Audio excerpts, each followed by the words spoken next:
রাজশাহী ইউনিভার্সিটির ছাত্রদলের এক কর্মী বলল যৌনকর্মী। জিয়াউর রহমান হইতেছে বাংলাদেশের গর্ব।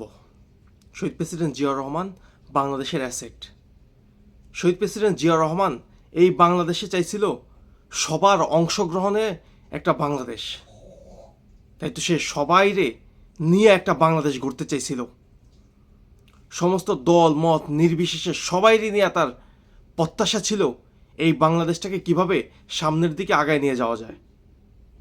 কিন্তু ভালো মানুষের আমাদের সমাজে বেশি দিন টিকতে পারে না, সেটা আমরা দেখছি। শহীদ প্রেসিডেন্ট জিয়াউর রহমানকে সেই দিন বাঁচতে দেওয়া হয় নাই। ম্যাডাম খালেদা জিয়া, আপসীন নেত্রী আমরা যাকে বলি, সত্যি তিনি আপসীন একজন নেত্রী। ওনার হাত ধরে বাংলাদেশের অনেক কিছু হয়েছে, অনেক ঘটনাবলী ঘটছে, কিন্তু কখনো পরাজিত শক্তির কাছে উনি কখনো আপোষ করেন নাই। শহীদ প্রেসিডেন্ট জিয়াউর রহমানের দিনও যখন শেষ হয়ে গেল, ম্যাডাম খালেদা জিয়ার যখন রাজনীতির কেরিয়ার শেষের পথে, তখন যারা বাংলাদেশ জাতীয়তাবাদী দল বিএনপিকে যারা হাতে নিল, বিএনপিকে যারা সামনের দিকে আগায় নিয়ে যেতে লাগলো, বিএনপির ভিতরে তারাই কোন্দল সৃষ্টি করলো। এই বিএনপি গত 15 বছরে বাংলাদেশের মানুষের ভালোবাসায় সিক্ত হয়েছিল। সবাই ভাবছিল জনাব তারেক রহমান বাংলাদেশে ফিরে আসবে। বাংলাদেশে আসার পর বাংলাদেশের শহীদ প্রেসিডেন্ট জিয়াউর রহমানের মতো এই বাংলাদেশটাকে সামনের দিকে আগায় নিয়ে যাবে। যেমন করে শহীদ প্রেসিডেন্ট জিয়াউর রহমান খাল খনন করে বাংলাদেশকে একটা নতুন অধ্যায় রচনা করছিল, সেই রকম নতুন নতুন অনেক কিছু আমাদের সামনে নিয়ে আসবে শহীদ প্রেসিডেন্ট জিয়াউর রহমানের সন্তান জনাব তারেক রহমান। ম্যাডাম শেখ হাসিনা, স্বৈরাচারিণী শেখ হাসিনা যখন বাংলাদেশ থেকে বিতাড়িত হয়ে গেল, এরপরে আমরা দেখলাম লাগামহীন এক বিএনপি, যার লাগামটাই না ধরার মতো কেউ নাই বাংলাদেশে।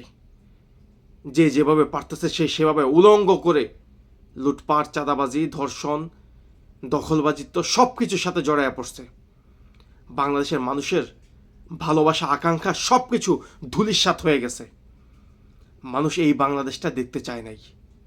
মানুষ একটা সুন্দর বাংলাদেশ দেখতে চেয়েছিল, সেটা শহীদ প্রেসিডেন্ট জিয়াউর রহমানের গড়ে যাওয়া বাংলাদেশ জাতীয়তাবাদী দল বিএনপির হাত থেকে।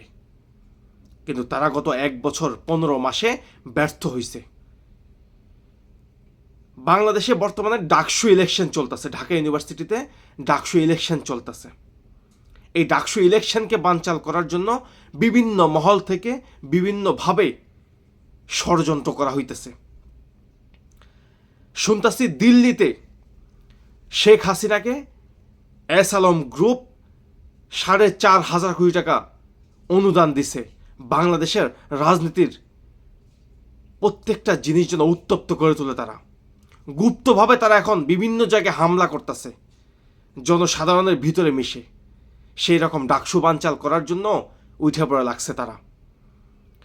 ডাকসুতে সবচেয়ে বড় ক্যান্ডিডেট হতেছে বাংলাদেশ জাতীয়তাবাদী দল বিএনপির ছাত্র সংগঠন ছাত্রদল এবং বাংলাদেশ জামাত ইসলামের ছাত্র সংগঠন ছাত্র শিবির। যদিও ছাত্র শিবির বলে তারা জামাতের সাথে তাদের কোনো সম্পর্ক নাই, লেজুর ভিত্তি রাজনীতি তারা করে না, তাদের নিজস্ব একটা আইডিওলজি আছে। কিন্তু এই যে প্রতিদ্বন্দ্বিতা হইতাছে এখানে, এর মাঝেও ষড়যন্ত্র চলতেছে। আমরা বিগত দিনে বিএনপিকে দেখতাম নির্যাতিত।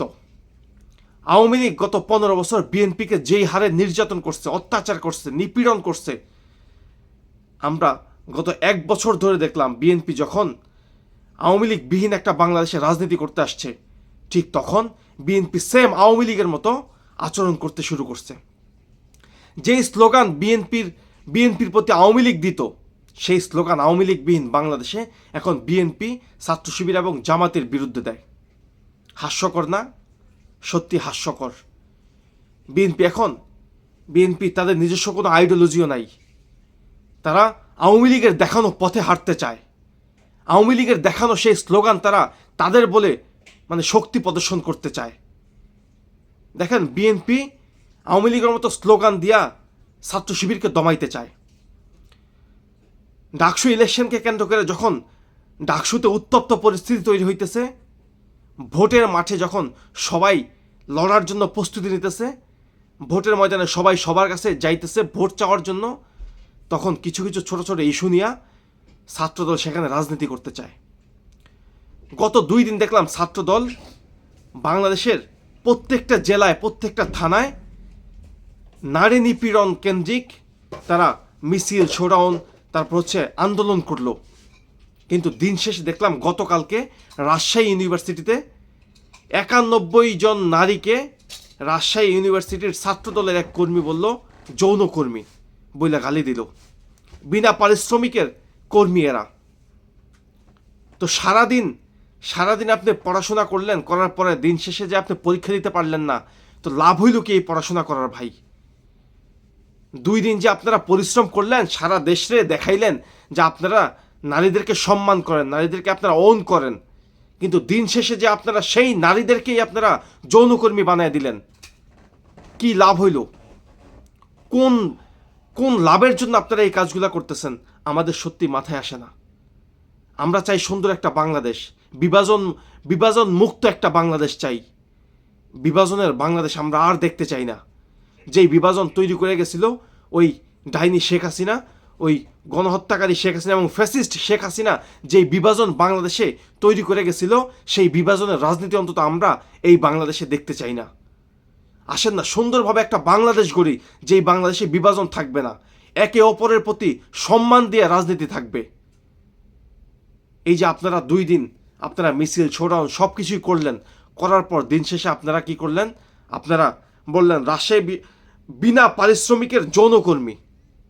এটা কি ভাই? এটা যে বললেন, এটা বইলা কি লাভ হইল? আপনাদের যত পরিশ্রম 2 দিন করলেন সব কিছু বৃথা গেল। যেই ভাইটা বলছে উনি হচ্ছে বাংলাদেশ জাতীয়তাবাদী ছাত্রদল রাজশাহী বিশ্ববিদ্যালয়ের সহসভাপতি। ওনার নাম হইতেছে আনিসুর রহমান মিলন। ওনাকে মনে হয় সাময়িকভাবে ওনাকে অব্যাহতি দেওয়া হয়েছে। আমরা এই অব্যাহতি খেলা আর দেখতে চাই না। আমরা অব্যাহতি এই খেলা দেখতে চাই না। নারীকে যদি সম্মান করতে হয়, প্রপার তরিকায় নারীকে সম্মান করেন। আপনাদের দ্বারা নারীরা হেনস্থা হয়, আপনাদের দ্বারাই নারীরা নিপীড়িত হয়, আবার আপনারাই গলা উঁচু করে বলেন যে নারী নিপীড়ন এই বাংলাদেশে চলবে না। আবার আপনারাই পরের দিন আবার স্লোগান দেন যৌনকর্মী বলে সবাইকে সম্বোধন করেন। আমরা এই জিনিসগুলো দেখতে চাই না বাংলাদেশে। আসেন একটা সুন্দর বাংলাদেশ গড়ি, যেই বাংলাদেশে নারীদেরকে প্রপার সম্মান দেওয়া হবে। তাদের যতটুকু সম্মান প্রাপ্য, তাদেরকে সেই সম্মানটুকু দেওয়ার জন্য সবাইকে আহ্বান জানাই। জনাব তারেক রহমানের কাছে রিকোয়েস্ট থাকবে যেন জনাব তারেক রহমান অতি শীঘ্রই বাংলাদেশে ফিরে আসেন এবং তার দল জাতীয়তাবাদী দল বিএনপিকে খুব সুন্দরভাবে বাংলাদেশের মানুষের দল হিসেবে বাংলাদেশের মানুষের কাছে তুলে ধরেন। ধন্যবাদ সবাইকে, ভালো থাকবেন। আমাদের চ্যানেলটি নতুন চ্যানেল, সবাই সাবস্ক্রিপশন করবেন ইনশাল্লাহ।